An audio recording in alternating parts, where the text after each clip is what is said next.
दौंड शहराच्या दौंड तालुक्याच्या वैभवामध्ये भर घालणारी जवळपास 11-12 गुंठे जागा एका शेतकऱ्यांनी त्या ठिकाणी दिली। जवळपास मोठी किंमत त्याला त्या ठिकाणी मोजली आणि दिमागदार वास्तू आम्ही उभी केलेली आहे जवळपास 1,95,00,000 रुपयाची आणि त्याच्यात आमच्या सोसायटीचं भागभांडवल आणि इमारतीच्या करता असणारा जे काही खर्च तो आम्ही 1,61,00,000 रुपयाचा खर्च केलेला आहे।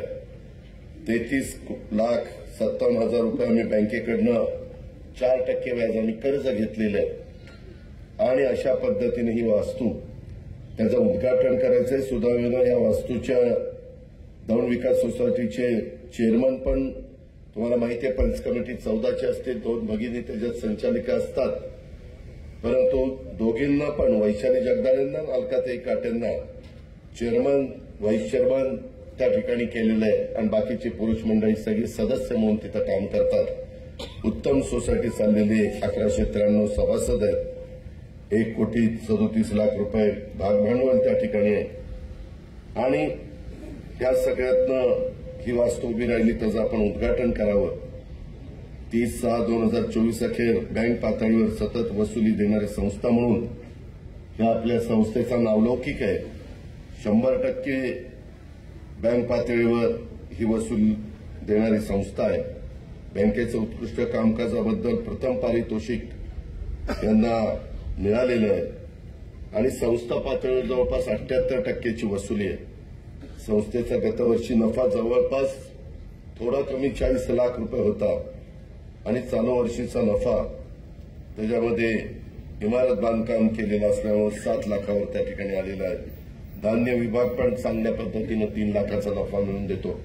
अशा प्रकारची वास्तू गाळे काढलेली आहेत आणि मी सुरुवातीलाच 1960 साली 14/12/1960 कैलासवासी दत्तात्रय केशवराव जगदाळे आज त्याच्यातले बरेच मान्यवर हयात नाहीयेत, त्या सर्वांचं मी स्मरण करतो की त्यांनी लावलेलं हे रोपटं त्याचं अतिशय वटवृक्षामध्ये रूपांतर करण्याचं काम हे आमच्या इथल्या शेतकऱ्यांनी केलं, सभासदांनी केलं, मायमाऊलींनी केलं, शेतकरी वर्गाने सर्वांनी केलं। त्या इथं जे सभासद आज हयात नाहीयेत, जे चेअरमन संस्थापक हयात नाहीत, त्यांना सुरुवातीलाच भावपूर्ण श्रद्धांजली अर्पण करतो। सचिव या नात्याने रामचंद्र जगदाळे काम बघतायत आणि आपल्या सर्वांच्या साक्षीनं दौंड विविध कार्यकारी सेवा सहकारी सोसायटीचं 1,95,00,000 खर्च करून बांधलेल्या या वास्तूचं उद्घाटन झालं असं सुरुवातीला जाहीर करतो। मित्रांनो, खरं तर विविध कार्यकारी सोसायटी म्हणलं म्हणजे ती त्या गावची आर्थिक नाडी असते। माझ्यासारख्या देखील राजकीय जीवनामध्ये मी कामाला सुरुवात केली। मी पहिल्यांदा माझ्या गावच्या विकास सोसायटीचा पंच झालो आणि तिथनं मग तिथं चेअरमन झालो, तिथून बँकेला प्रतिनिधी गेलो आणि रमेश आप्पा घोलपसाहेब यांच्या आग्रहाखातर मी बारामतीतनं बँकेला उभा राहिलो आणि 1991ला तिथं निवडून आलो। तेव्हापासून तुम्ही जनतेने मला सतत पाठबळ दिलं, मला आशीर्वाद दिले, मला अतिशय मनापासून साथ दिली आणि या सगळ्याच्या जोरावर मी आजपर्यंत इथपर्यंत पोहोचलेलो। मधल्या काळामध्ये वेळ देता आली नाही उद्घाटनाला, कारण आचारसंहिता चालू होती, संपूर्ण राज्यात निवडणुकीचा धामधूम चाललेली होती, लोकसभेचा निकाल एका वेगळ्या प्रकारे लागलेला होता, त्यामुळे आम्ही पण सगळेजण थोडंसं काळजीत होतो। मी पण विचार करत होतो की बाबा एवढा मोठा फटका बसलेला आहे आणि आता पुढं पुन्हा आपल्याला लोकांच्या समोर जायचं आहे आणि त्याच्यातून अर्थसंकल्प सादर करत असताना माझ्या डोक्यामध्ये बरेच वर्ष घोळत होतं, कारण मी 10 वर्ष ऊर्जा खात्याचा मंत्री म्हणून काम केलेलं आहे आणि आपण काहीतरी करून वीज वापरणाऱ्या माझ्या शेतकऱ्यांना त्या ठिकाणी मदत करावी असं माझ्या मनामध्ये आलं। हे 70 आहे का 10 आहे? 70 आहे, म्हणजे फक्त या तालुक्यात त्याच्यामध्ये हे सगळ्या गोष्टी होत्या आणि काय करायचं मग 3 हॉर्सपॉवर 5 हॉर्सपॉवर 7.5 हॉर्सपॉवर याला वीजमाफी देण्याचा निर्णय घेतला.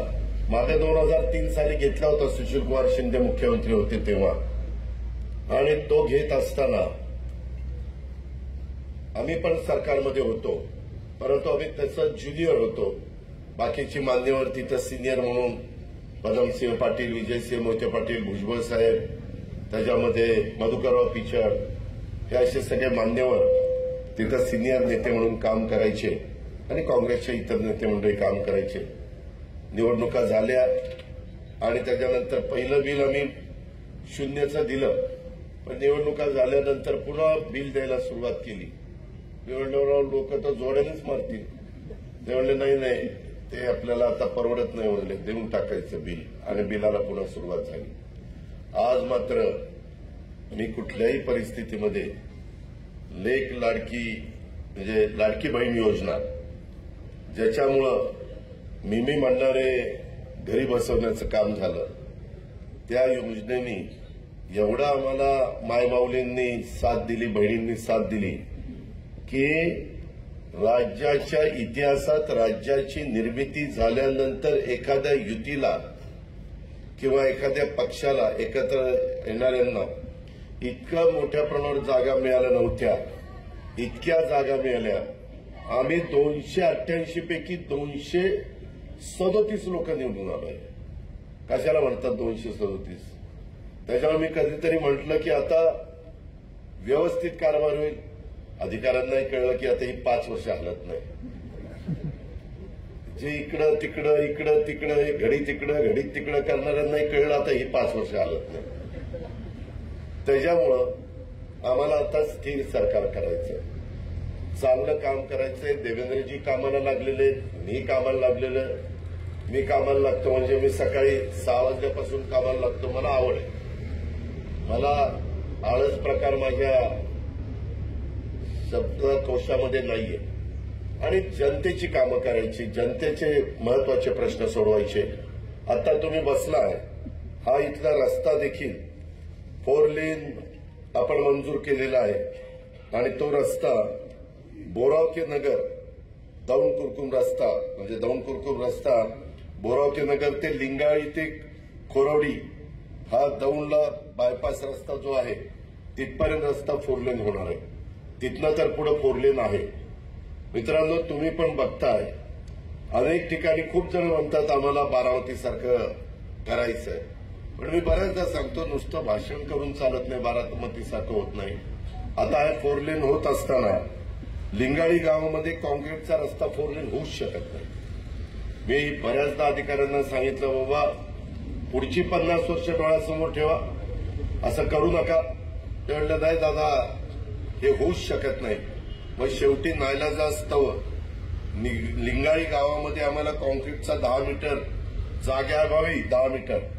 नाहीतर जागा मिळाली असती तर मी तर 15 मीटर केला असता. म्हणजे 7.5 मीटर जायला, 7.5 मीटर यायला आणि 7.5 मीटरला 1.5 मीटरची साईड पट्टी, तिकडं 1.5 मीटरची साईड पट्टी. म्हणजे 7.5 आणि 7.5 15, 1.5, 16, 17, 18 अशा पद्धतीनं हे आपण करणार होतो. मध्ये डिवायडर. बरं तुम्ही बघताय त्या आपल्या खोरवडीपासून तो चौक आहे, तिथून कारखाना संपेपर्यंत झाडं कशी लागली. त्याच्या आधी कधी झाडं अशी कुठं बघितली? आता इथं दौंड शहरातले रथी महारथी बसलेले, काही इथं बसलेत, काही दौंडमध्ये बसलेत. मला एक म्हणायचं की अजित पवार लक्ष घालतो त्यावेळेस होऊ शकतं, शहरातले कार्यकर्ते का लक्ष घालत नाही? तुम्हाला राजकारण करायचं ना. मला एका आता सहकारी मित्रांनी पत्र दिलं की दादा तुम्ही दौंड शहराच्या विकासाचे दौंड शहर दत्तक घेण्याबाबत जावेद अब्दुल सत्तार सय्यद रिक्षा चालक सामाजिक कार्यकर्ता यांनी ते पत्र दिलं. याच्यामध्ये मी लक्ष घातलं तर मी अतिक्रमण काढणार, मी लक्ष घातलं तर मी रस्ते रुंद करणार, मी लक्ष घातलं तर गरीब लोकांना घरं नसतील त्यांना इकॉनॉमी विकसित म्हणजे त्याला ईडब्ल्यूएस म्हणतात त्यांच्याकरता घरबांधणीचा कार्यक्रम पंतप्रधानांनी 3 कोटी घरांचा दिलेला देशात. त्या 3 कोटीपैकी 35 लाख घरं आपण आपल्या महाराष्ट्रात आणण्याचा प्रयत्न करतोय आणि त्याच्यातनं चांगली घरं बांधण्याचं आपला सगळ्यांचा उद्देश आहे. पण किंवा आता मला काही सहकारी मित्र सांगत होते, इंग्रजीत गाडीतनं येत असताना सांगत होता की दादा आम्ही जगदाळे परिवाराने किती एकर जमीन आहे ते विद्याप्रतिष्ठानला 7 एकर जमीन त्यांनी त्या पलीकडचा रोड आहे त्या ठिकाणी मला दिली. मी मध्ये टीमपट पाठवलेली होती. मी आता या टर्मला त्या 7 एकरात अतिशय सुंदर अशा प्रकारची सीबीएसई स्कूल दौंडच्या मुलामुलींच्या करता सीबीएसई स्कूल, कारण मला कारण सांगायला काहीच ठेवलेलं नाहीये किंवा हे तुम्ही नाही केलं म्हणून मी तुम्हाला आता मदत करू शकत नाही, काही कारणच नाहीये. तिथं स्कूल करणारे सुंदरपैकी ग्राउंड करतो. तिथं एक चांगल्या प्रकारे आता आयटीआयचे कोर्सेस ते एक चांगली इमारत बांधतो. आता सोलर पॅनल आहेत ते सगळीकडे बसायला लागलेले आहेत. इथून पुढे महाराष्ट्रामध्ये शेतकऱ्यांना सोलर पॅनलवरनच वीज मिळणार आहे. हळूहळू तुम्हाला दिवसा वीज देण्याचं देवेंद्र फडणवीस मी एकनाथराव शिंदेंनी ठरवलेलं त्या पद्धतीनं आमची वाटचाल चाललेली आहे आणि त्याच्यातून अनेक प्लांट आम्ही उभे करतोय. ती वीज आम्हाला ₹2.70 ते ₹3 अशी पडतीये. एव्हरेज ती वीज आम्हाला चांगल्या पद्धतीनं मिळतीये.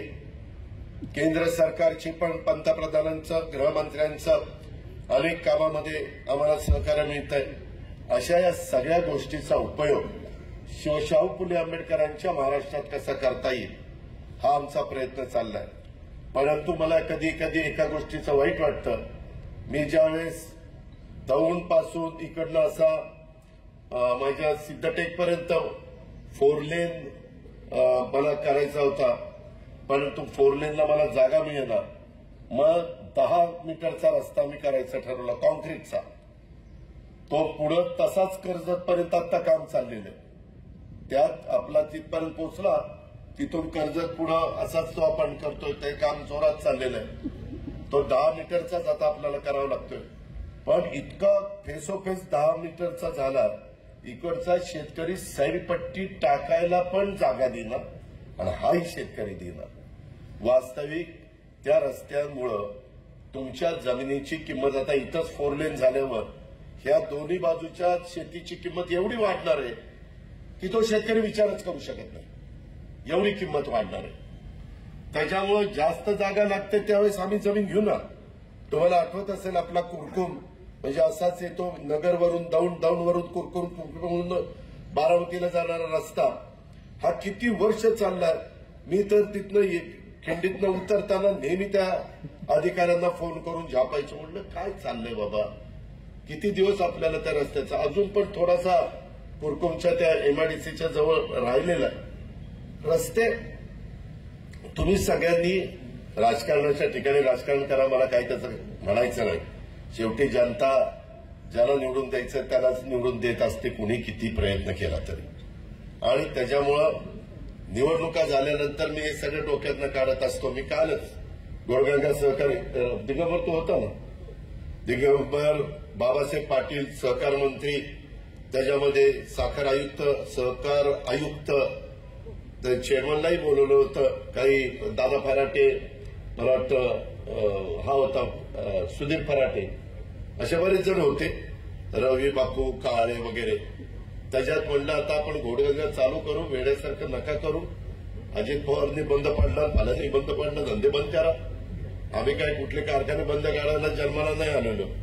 आम्ही बंद पडलेलं चालू करायला जन्माला आलेलो किंवा चालू असेल ते अधिक चांगलं कसं चालेल याच्याकरता जन्माला आलेलो. शेतकऱ्यांचं दुःख मला माहिती आहे, कारण मी पण शेतकरी. माझा पण महत्वाचा धंदा ऊसाचा आहे. मी आत्ताच लोणारवाडीला दुपारी व्हीएसआयची सगळी लोक बोलवलेली होती. संभाजीराव कडू पाटील, शिवाजीराव देशमुख. मी तिकडेही गेलो. मी इकडं पाणी जिथनं मलटणवरून उचललं तिकडेही गेलो. तिथं 100 एकरापेक्षा जास्त जागा व्हीएसआयने घेतलेली आहे. तिथं अजून काय करता येईल मला तुम्हा शेतकऱ्यांना सगळ्यांना सांगायचं, तिथं आता दौंड आपला साखर कारखाना चालू झालेला आहे, त्याचा क्रशिंग चांगलं चाललेलं आहे. नाथ मस्कोबा चांगला चाललेला आहे. काल माझ्याकडे बोरकर पण आलेले होते, डॉक्टर होते ना ते, डॉक्टर बोरकर. मी त्यांच्याशी बोललो की अनुराज पण चालू करा, परंतु या वर्षी ते शक्य नाही. दौंड पण वीर धवन आणि बाकीचे जगदीश कदम वगैरे चालवत आहेत. तिकडे अंबालिका पण चाललाय. असे अनेक कारखाने चाललेले. लोकांनी चांगल्या पद्धतीने ऊस लावावा. तुम्ही म्हणाल भाव दिला पाहिजे, बरोबर आहे, भाव मिळाला पाहिजे. त्यामध्ये आता नवीन नवीन व्हरायटी पाडेगावने पण काढलेली आहे आणि आपल्या वसंतदादा शुगर इन्स्टिट्यूटने पण काढलेली आहे. शेतकरी मित्रांनो, दर वर्षी 33% क्षेत्र त्या भागातलं नवीन बेडं लावलं गेलं पाहिजे. तुमचा 3 एकर ऊस असेल तर तुमच्या तिसऱ्या वेळेला बेडं बदललंच गेलं पाहिजे, नवीन बेडं आलंच पाहिजे. आता मी बसलो होतो VSIच्या लोकांना घेऊन, त्यांनी सांगितलं दादा जयप्रकाश दांडेगावकरांचा पूर्ण कारखाना आहे, त्यांनी ते ऐकलं, त्यांची रिकव्हरी 1.5 ते 2% वाढली आणि त्यांचं टनेज पण वाढलेलं. आता 86,032 आणि 265 याच्यामध्ये क्रॉस करून एक नवी व्हरायटी काढली, 15,012. आम्ही लोक आमच्या हातात असणाऱ्या संस्था किंवा सरकारच्या हातात असणाऱ्या संस्थांमध्ये संशोधन करायला अर्थमंत्री म्हणून मी त्यांना निधी कमी पडू देणार नाही. त्यांना सतत ते रिसर्च त्यांनी करावा, उत्तम बेडं लावावं. आणि आता टिश्यू कल्चरचं म्हणजे ते एक डोळा लावून जे रोप येतं ते बेडं लावायला शिका. त्याच्यामध्ये आता मला त्यांनी दाखवलं लोणारवाडीला एवढं बेडं आहे. ते म्हणले दादा नंतर शेतकरी नेत पण नाही दौंडचे, मग आम्हाला दौंड कारखान्याला ऊस घालावा लागतो. असं करू नका ना. तुम्हाला अधिक पैसे मिळायचे असतील. आता मला काही जण इंद्रजित दत्ता येताना सांगत होतं, दादा आता तुम्ही बघा इकडच्या भागात आमच्याकडे बंगले बिंगले चांगले व्हायला लागले. म्हणलं असं काय झालं? ते म्हणले दौंड कारखाना चांगला चालायला लागला आणि आम्हाला भाव चांगला देतो. आता शेतकरी म्हणला आम्हाला 26 रुपये दिला. अरे जरा दमधर. अरे बरोबर नाही, त्याला 28 रुपये करायला लावले, काळजी करू नका. 28 रुपये आत्ता द्यायला सांगितले आणि अजून साखर तेव्हा का हे काही जादूची काढणी नाही. त्याच्यातनं साखर किती निघते. तुम्ही रिकव्हरी जास्त देणारा ऊस लावा, 1% रिकव्हरी वाढून द्या, तुम्हाला 300 रुपये भाव जास्त देतो. अजून काय पाहिजे? त्या 1% रिकव्हरी म्हणजे 10 किलो. 10 किलो साखर म्हणजे आता साखर चालली 3500 म्हणजे 350 रुपये. 50 रुपये त्या कारखान्याचा खर्च, साखर तयार करायचा, अमका तमका आणायचा, हे करायचा. 300 रुपये डायरेक्ट शेतकऱ्याला पास करतो ना. हे कारखाने इथं काढलेले आहेत. आज बाळासाहेब जगदाळे हयात नाही, त्यांना मी श्रद्धांजली अर्पण करतो. पण खताळ आहे तिथं बाळासाहेबांच्या बरोबर असणारे, ते मला त्यांची ओळख करून देत होते. म्हणलं तुम्हाला बघितलं की पहिले मला बाळासाहेबांची आठवण येते. त्याच्यामुळं त्या काळामध्ये बाळासाहेब म्हणायचे की आपण नाना नवल्यांना देऊ, नाना नवले पुढाकार घेतील आणि दोघं भाऊ राम लक्ष्मण ते म्हणायचे दादाला देऊ. आता ह्यांना काय दादाचं पाणी माहिती होतं कोणाला माहिती. आणि मग त्यांनी आम्हाला दिला. मला थोडासा सल्ला द्यायला घेतले त्याच्यात. आता त्या माळावर काय झालं एकदा जाऊन बघा. जर मला 15 वर्ष आज झाली, मला आठवत आहे 2009चं इलेक्शन होतं विधानसभेचं आणि मला वाटतं भरती चालली होती वीर धवन तुमची, बरोबर ना? म्हणजे याला बरोबर 15 वर्ष झाली. 15 वर्षामध्ये काय घडू शकतं? फक्त करण्याची जिद्द असली पाहिजे. बघू करू या उद्या असला काही अर्थ नाही. आणि त्याच्यामुळं आपलं आता खरेदी विक्री संघाच्या चेअरमननी पण मला काहीतरी दिलं. आता काहींनी मला पुरंदर उपसा जानाई सिरसाई बंद पाईपलाईन पाणी मिळणं. मी पहिलं गेल्या जानाई सिरसाई उपसा सिंचन योजनेच्या करता बंद पाईपलाईननं पाणी न्यायला 400 29 कोटी रुपये मंजूर केलेले, त्याचा GR निघालेला, ते काम आता सुरू करणार. त्याच्यातनं जे पुरंदर तालुक्यात, बारामती तालुक्यात, दौंड तालुक्यामध्ये पाणी जातं त्या लोकांना वेळेत पाणी देणार. आपल्या कॅनॉलमध्ये पुण्याला प्रचंड पाणी आपल्याला द्यावं लागतं. आम्ही सगळेजण बसतोय. मला दत्ताभाऊ भरणे पण मागे लागलाय सारखं, दादा मीटिंग घ्या. आज पुण्यामध्ये 4 मंत्र्यांना संधी मिळालेली आहे. मी, चंद्रकांतदादा पाटील, आपली माधुरी मिसाळ आणि दत्तामामा, अशा पद्धतीनं 4घांचं प्रतिनिधित्व एवढ्या मंत्रिमंडळामध्ये इथं मिळालेले. तशा पद्धतीनं काम करताना सातारा जिल्हा पण तसा नशिबवान ठरला. तिथं पण मला वाटतं 4 मंत्रीपद आहे. शंभूराज, मकरंदाबा, जयकुमार गोरे आणि शिवेंद्रबाबा भोसले, ह्या सगळ्या गोष्टी झालेल्या. अशा या सगळ्या गोष्टी होत असताना आता आम्हाला कामच करून दाखवायचंय आणि त्याच्यामुळं तुम्ही काळजी करू नका. या सगळ्याच्या बाबतीमध्ये या संस्था वगैरे तुम्ही फक्त चांगल्या चालवा. सहकार विभाग आपल्याकडे असल्यामुळं तिथं कुठं अडचण नाही. पण जर माझ्या जवळचा माणूस सहकारी संस्था चालवत असताना चुकला तर मी त्याच्यावर पण कारवाई करणार. मी त्याच्यामध्ये उपमुख्यमंत्री किंवा राष्ट्रवादी काँग्रेस पक्षाचा अध्यक्ष चुकीच्या कामाला पांघरून घालण्याच्या करता झालेलो नाही. मला जनतेने पाठिंबा दिलेला आहे. मी थोडासा लोकसभेला माझा रिझल्ट मला कमी मिळाला, 25% मिळाला. त्याच्यामुळे मी जरा कमीच जागा घेतल्या. म्हणलं राधाशासारख्या जागा नको घ्यायला, पण मर्यादित जागा घेऊन चांगल्या पद्धतीनं उमेदवार आपण निवडून आणले. जिल्ह्यामध्ये तर आम्ही सगळेच लोक त्या ठिकाणी जवळपास निवडून आलो. महायुतीचेच सगळे उमेदवार. तुमच्या पुणे जिल्ह्यात 21च्या 21 उमेदवार महायुतीचे आहेत की नाही? एक पण आघाडीचा उमेदवार नाही. मी त्याच्यामध्ये ठीक आहे, प्रत्येकाला काय काय काय वाटतं, प्रत्येकजण काय काही तर इतके गंमत. मी काय काहींना आमदार केलं मागच्या वेळेस. तसं बघितलं तर बरंचसं काम मी बघायचो आणि नंतर मी ही भूमिका घेतल्यावर मला एक जण म्हणला, नाही बाबा मी नाही येणार तुमच्यावर.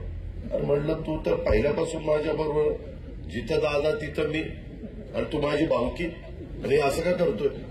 नाही नाही म्हणले दादा, मला नाही जमणार. मनात म्हणलं इलेक्शन येऊ दे, ह्याच्याकडे बघतोच म्हणलं. आणि तिथं जाऊन सांगितलं, ह्याला नाही पाडलं ना, याला अजित पवार नाव नाही लावणार. आणि त्याच्यामध्ये माऊली कटकेला उभा केला. माऊली तर माझा कळत नव्हता, पण माऊली मला माहिती होतं, ही माऊली कटके जरा चांगला आहे, स्पार्क आहे त्याच्यामध्ये. 52 लाखांनी निवडून आला. आता इथं दिगंबर दुर्गाडे बसले. त्या मावळ तालुक्यात मी सुनीलला मागच्या वेळेस तिकीट दिलं. बाकीच्यांना म्हणलं मला यावेळेस सुनीलला द्यायचं, एकच टर्म झाली, चांगलं काम करतोय, असं करू नका.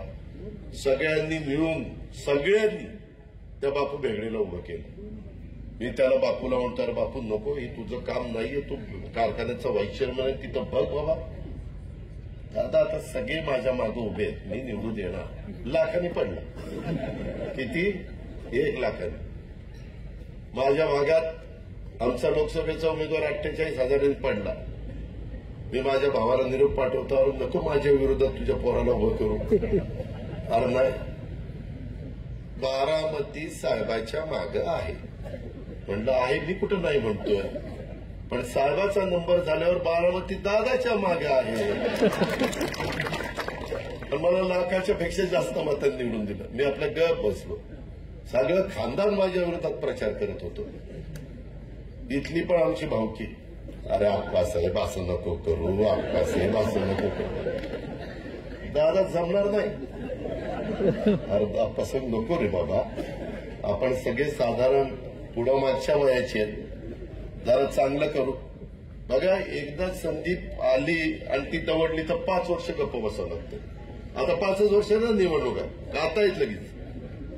बरं असंही नाही काठावर बहुमत आहे, फुटाफूट होईल. नाहीतर आम्हाला मागे नेहमी सांगायचे, आत्ता पडणार आहे सरकार, आत्ता पडणार सरकार. आम्ही आपलं एक दिवस सरकार पडेल, सरकार पडेल, काय जसं सरकार पडते काय होतं. त्याच्यामुळं आपल्याला आता ते करायचं नाही. ही सोसायटीचं काम आहे. लोक म्हणतील काय यांनी सुरू केलंय. सोसायटीचं आपल्याला संस्था चांगल्या चालवायच्या. मधी दिगंबर तुम्ही चेअरमन आहात, आप्पा तुम्ही माझी चेअरमन आहात. सहकारामध्ये अनेक जण नावाजलेले आहेत. सहकारामध्ये काय काय दुरुस्त्या करायच्या माझे अमित शहानाच मी परवा पण भेटून आलो, तुम्ही वाचला असेल पेपरला. आपण ही सहकार चळवळ टिकूया, त्याच्यात येणाऱ्या त्रुटी अडचणी दूर करूया, ते सचिव लोकांचा पण काही प्रश्न आहे तेही सोडूया. आज माझ्या लाडक्या बहिणी पण भेटल्या, त्यांनी पण काही प्रश्न त्यांचे सांगितलेले आहेत. मी सोमवारी मुंबईला गेल्यानंतर त्या कामामध्ये त्या ठिकाणी लक्ष देतो. काही गोष्टीचा शब्द तुम्हाला दिला आणि तो पाळला गेला नाही, असं होणार नाही. का ठरलेलं होतं आणि का पाळलं गेलं नाही तेही त्या ठिकाणी बघतो. आणि काही झालं तरी आम्हाला थोडी आर्थिक शिस्त लावावी लागणार आहे, त्याच्यामध्ये कुठं दिरंगाई होणार नाही. पण ही सगळी कामं मंजूर करत असताना आता हे काम जे काही मंजूर केलं, तुम्हाला माहितीये आता सांगितलेलं काम 45 कोटी 30 लाखाचं आहे. कशाला म्हणतात 45 कोटी 30 लाख? पण आता ते आपल्याला करायचंय. तुम्ही सगळ्यांनी त्याच्यामध्ये मला साथ द्या, आपल्या सरकारला साथ द्या, त्या पद्धतीनं आपण करू. आता लाडकी बहीण योजना एका दौंड तालुक्यामध्ये आतापर्यंत 70 कोटी रुपये आम्ही महिलांना दिले. कुठल्या महिलांच्या करता? मी पुन्हा महिलांना तुम्हाला सांगतो, ही योजना माझ्या खुरपणीला जाणारी जी भगिनी आहे, कांदा लावायला जाणारी जी भगिनी आहे, आता कांदा एकरी 5,000 रुपये रेट चालला ना, लावणीचा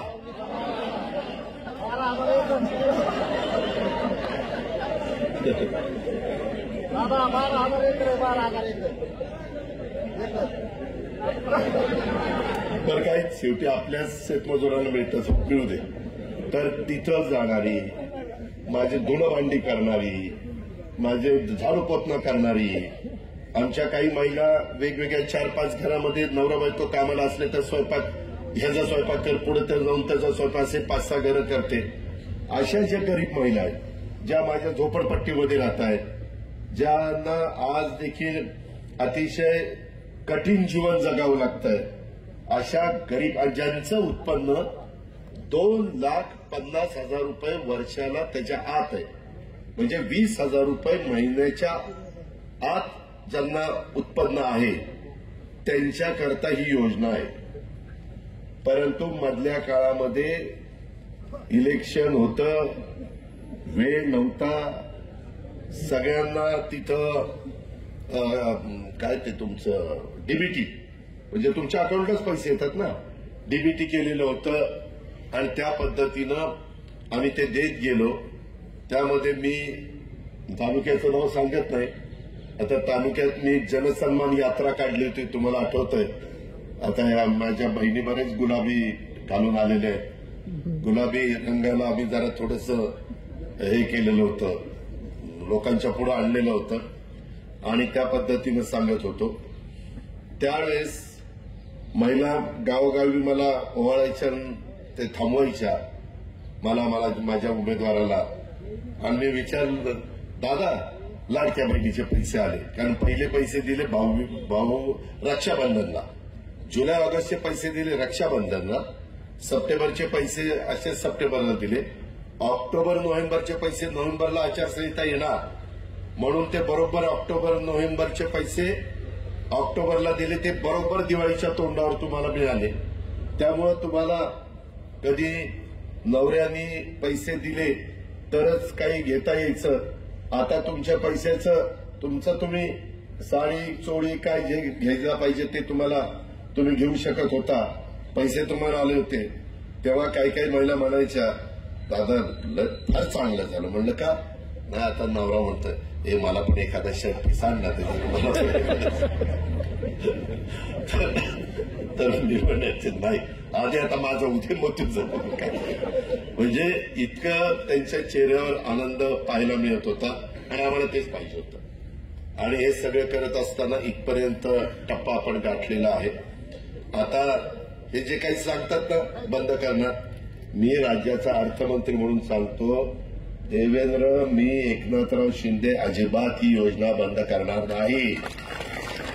ही योजना आणि 3, 5, 7.5 हॉर्सपॉवरची वीज माफीची योजना चालूच ठेवणार. पण 3, 5, 7.5ला एक डोक्यात विचार येतोय असा, जो इन्कम टॅक्स भरतोय त्याला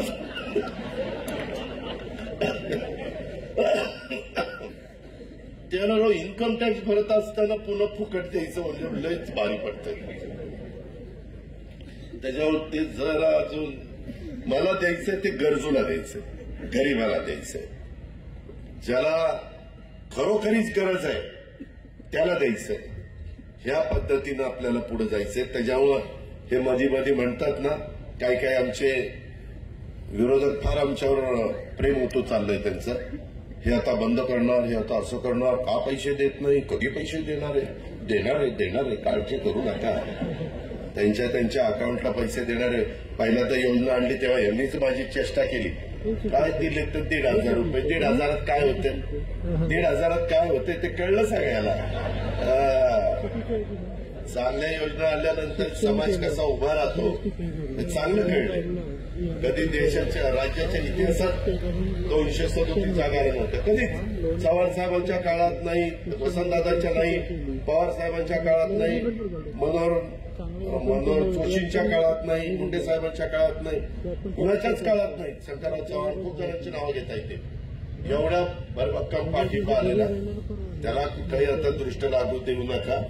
आम्ही आपली काळी भावते आता देवगिरीला बांधतोच आणि या पद्धतीने आपण जाऊ.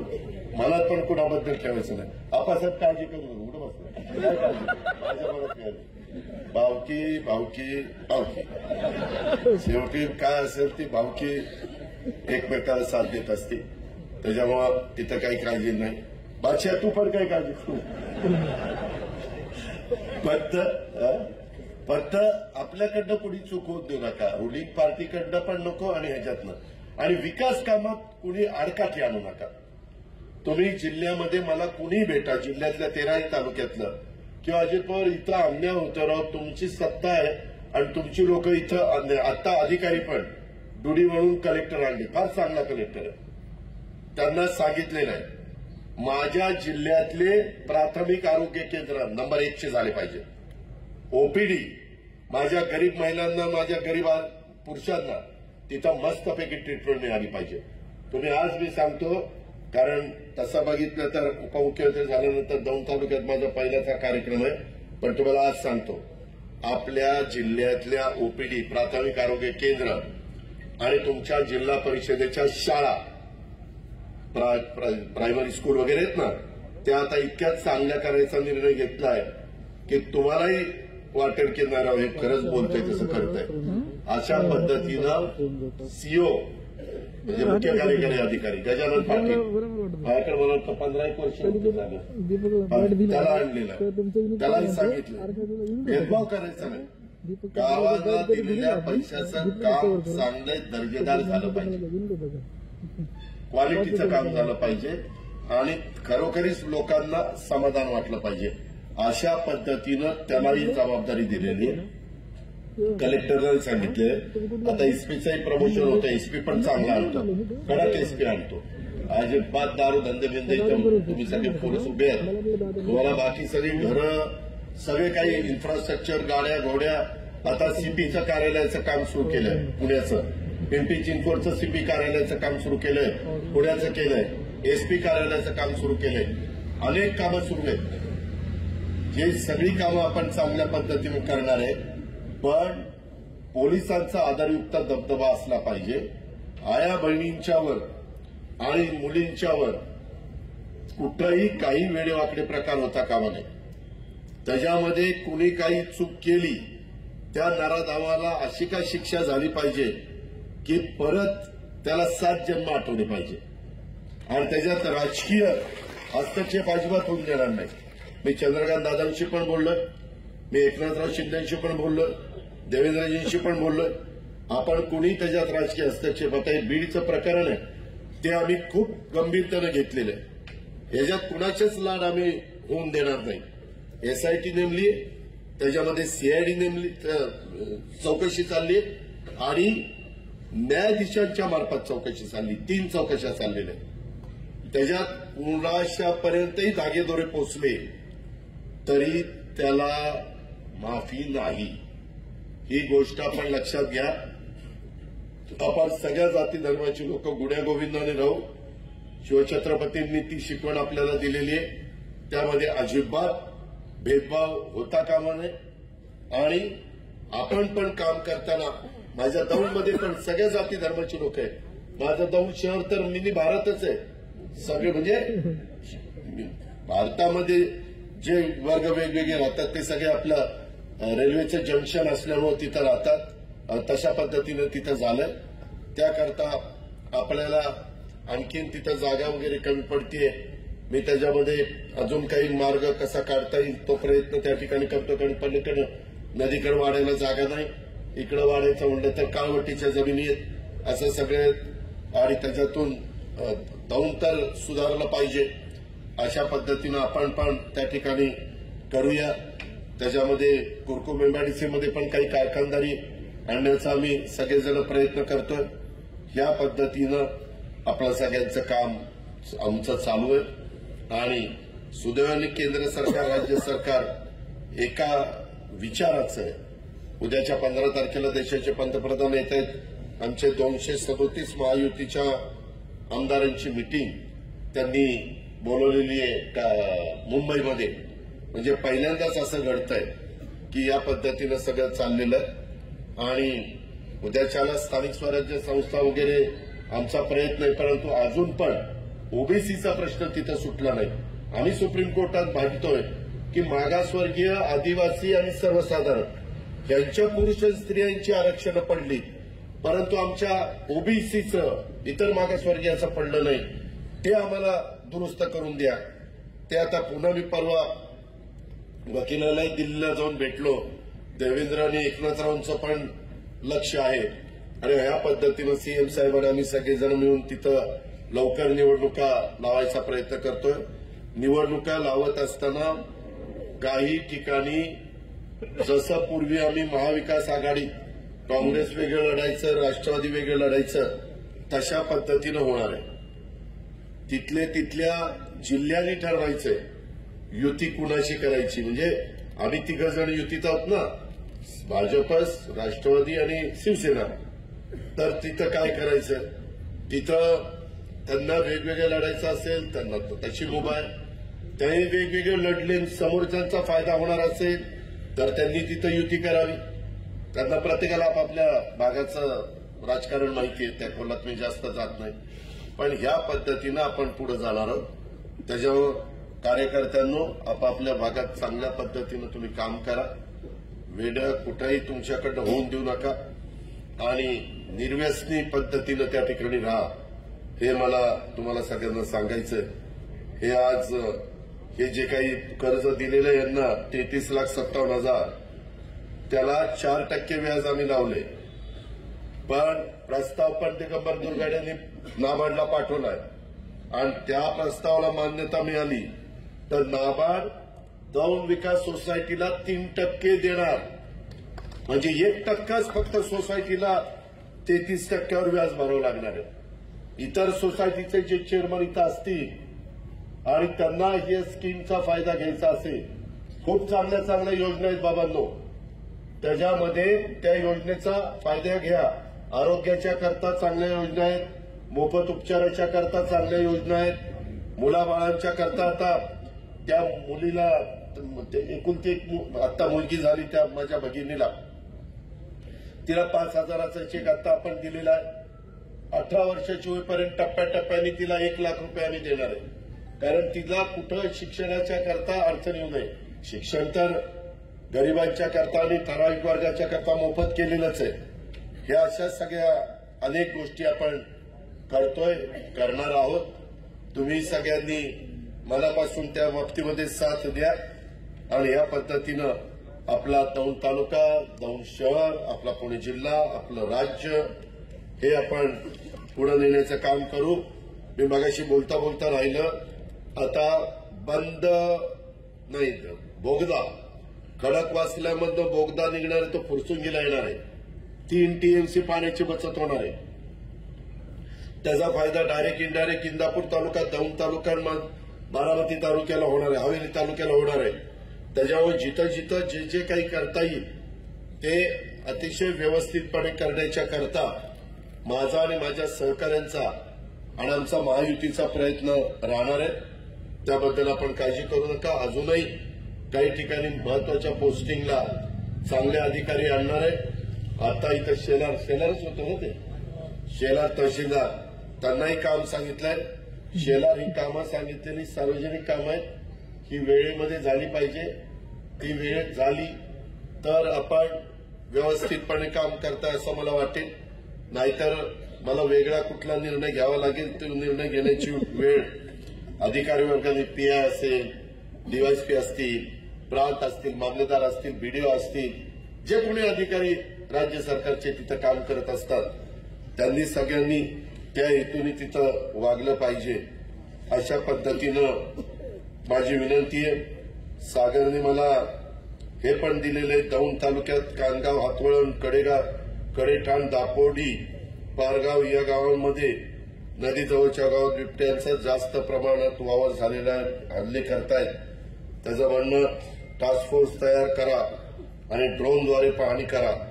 मी आज आता इथलं झाल्यावर माझ्या बारामतीला मी जाणार आहे आणि उद्या बारामतीहून पुण्याला रात्री जाणार आहे. परवा पुण्यात आहे. मोहिते म्हणून अधिकारी राहुल पाटलाच्या जागी आता आणलेले, त्या मोहित्यांना बोलून घेतो. त्यांना सांगतो की तुम्हाला ड्रोन किंवा काही जे इन्फ्रास्ट्रक्चर लागेल त्याकरता पैसे नसतील तर डीपीडीसी मधनं त्यांना पैसे देतो. आणि पिंजरेपणमध्ये माझ्या जुन्नरखेड, आंबेगावमध्ये मोठ्या प्रमाणावर वाढवलेले बिबटे वाढलेले, त्यांचे ऊसाची शेती त्यांना लपायला मोठ्या प्रमाणावर आहेत. अहो, परवा तर बार्शीचं शिष्टमंडळ आले, बार्शीमध्ये तर एक वाघच आला. यवतमाळमधनं चालत बार्शीमध्ये आलाय आणि मला फोटोही त्यांनी दाखवले. मग मी वन विभागाला बोलून घेतलं. ते म्हणले दादा आलेला आहे आणि ही वस्तुस्थिती खरी आहे. तिथं पण आता तो पकड ड्राईव्ह तो सह्याद्रीच्या जंगलात आपल्या दऱ्याखोऱ्यात सोडायचा आम्ही निर्णय घेतलेला आहे. त्यालाही आपण पकडतोय. परंतु हे व्हायला नाही पाहिजे. हे होण्यामागचं कारण एक गैरसमज करून घेऊ नका. मी खरं बोलतो. आपण जंगलांवर अतिक्रमण केलं, झाडं तोडून, हे करून, लेवल करून, ऊस लावून, कांदा लावून, काय लावून त्यांचं क्षेत्र कमी केलंय. त्याच्यावर त्यांना जागा कमी पडते, ते बाहेर येत आहेत. त्यांची जागेत आपण अतिक्रमण केलं नसतं तर ते बाहेर आले नसते. आणि दुसरी एक गोष्ट, हे प्राणी जगातच राहणार नाही. हे जसं तो डायनासॉर जसा पूर्वीचा इतिहास सांगतात की होता, तशा पद्धतीनं तुम्हाला मला जगण्याचा जसा माणूस म्हणून अधिकार आहे तसं त्यांनाही पशुपक्ष्यांना पण जगण्याचा अधिकार आहे. तेव्हाही वसुंधरा तयार झालेली आहे आणि त्याच्यामुळं आपण या सगळ्या गोष्टी सांभाळण्याचा प्रयत्न त्या ठिकाणी करतो. ही गोष्ट पण आपण सगळ्यांनी लक्षात घ्या. त्याच्यावर सागर हे बिबट्याच्या बद्दल मुसळे परवा दिवशी सकाळी मी तिथं आहे, त्याला बोलून घे. पुणे जिल्हा शिक्षण मंडळाची वार्षिक सभा मी लावलेली आहे 8:30ला काय असेच काहीतरी. तिथं त्यांना बोलव. मी तिथं सांगतो हे आणि बाकीची पण निवेदन दिलीत काहींनी. बरेच जणांची मुंबईतली कामं आहेत. माझ्या माऊलींनी पण वर दिलेली आहे. ते पण मी मुंबईला घेऊन, आमची आदिती तटकरे तुमच्या खात्याच्या मंत्री आहेत, तिला पण मी सांगतो आणि तिची काही अडचण असेल ती पण आम्ही ती दूर करू. काळजी करू नका. तुम्ही तुमचं काम चोख करा, आम्ही आमचं काम चोख करू. असं आपण लाडकं करून टाकू आणि आपली पुढं वाटचाल त्या ठिकाणी ठेवू.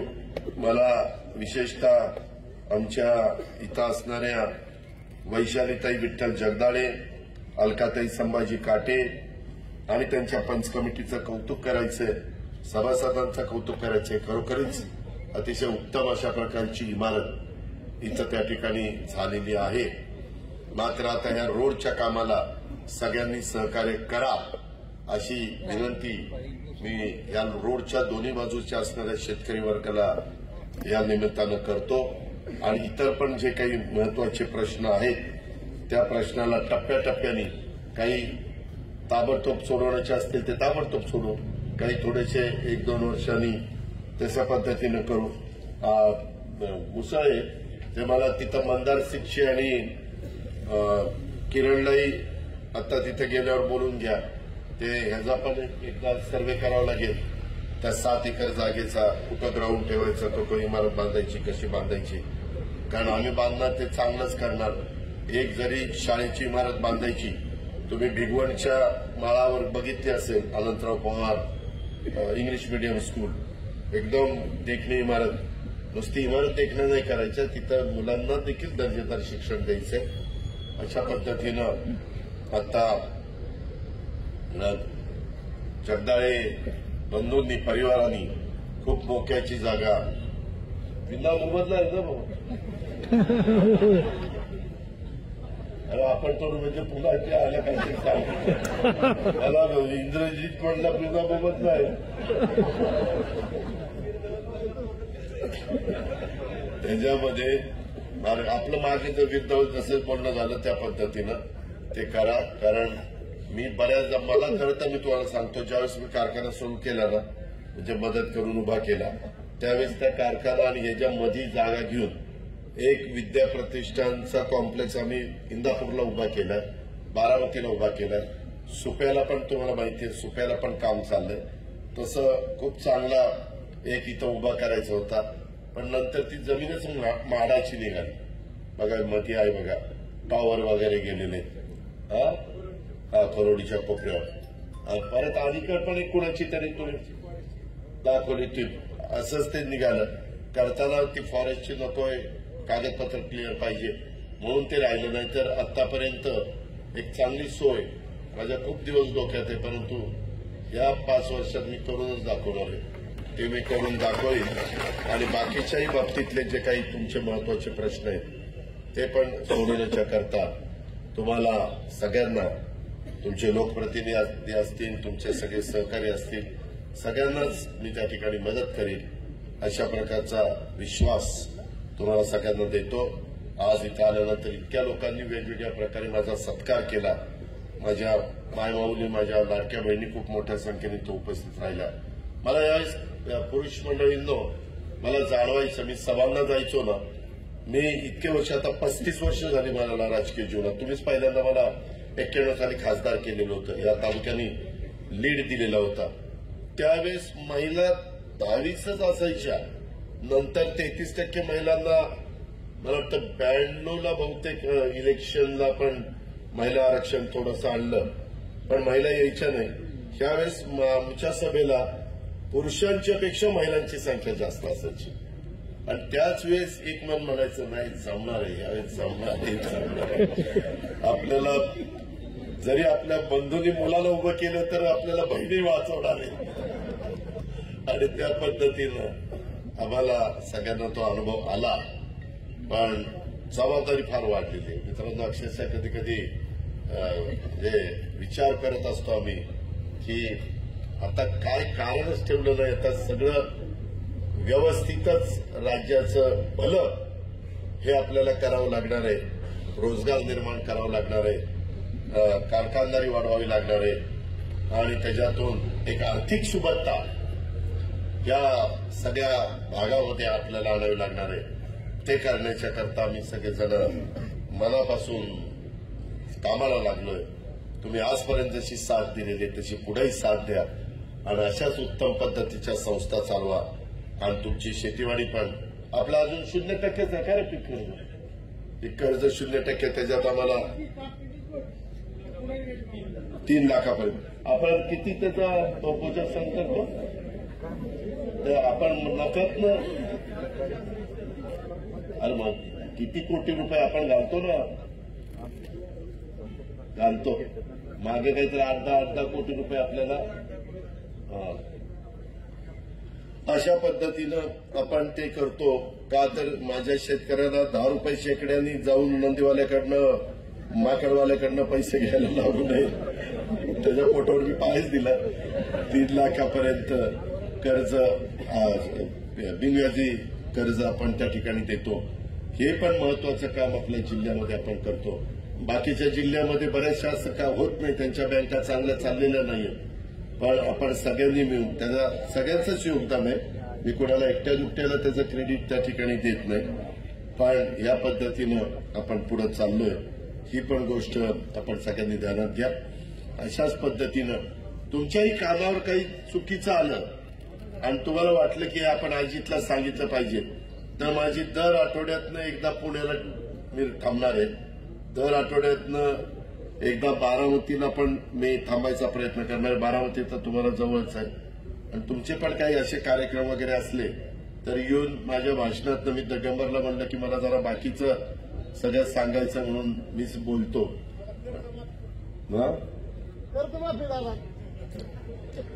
माझ्या भाषणात कधी तुम्ही ऐकलं बघ करत मला मी जेवढी भाषणं केली हे तुला एक माहिती का, अंथरून बघून हातपाय पसरायचे असतात. राज्याचा गाडा आपल्याकडे, आपण दोघं नंतर बसू विचार. तुला मी माझी परिस्थिती सांगतो, मग तू मला तुझा सल्ला दे आणि मग त्याच्यातनं काही जमत असेल तर करू. आपण करायला कमी नाही पडणार. म्हणूनच 3, 5, 7.5ची मोटर वीज वाफ केली. तू विचार, काही काहींचे 3-3 लाख, 3.5 लाख, 4 लाखापर्यंत वीज बिलं होती. 0 करून दिली, 0 केली का नाही? हा दुधाचं देणार, दुधाचं जे राहिलं मध्ये ते देणार, ते कबूल केलेलं आहे. दुधाचा धंदाचं देणार आहे.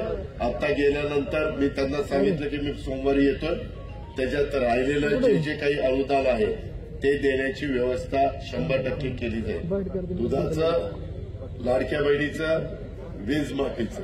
चालेल, धन्यवाद, नमस्कार. एबीपी माझा, उघडा डोळे बघा नीट.